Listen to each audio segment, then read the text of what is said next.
হোসেন কোথায় হোসেন কোলের মানিক আমার হোসেন হোসেন কোথায় হোসেন কোলের মানিক আমার মায়ের গলা শূন্য হলো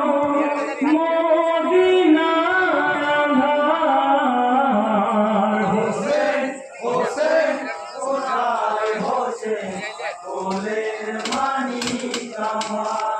হোসেন হোসেন কোথায় হোসেন কোলের মানিক আমার হইল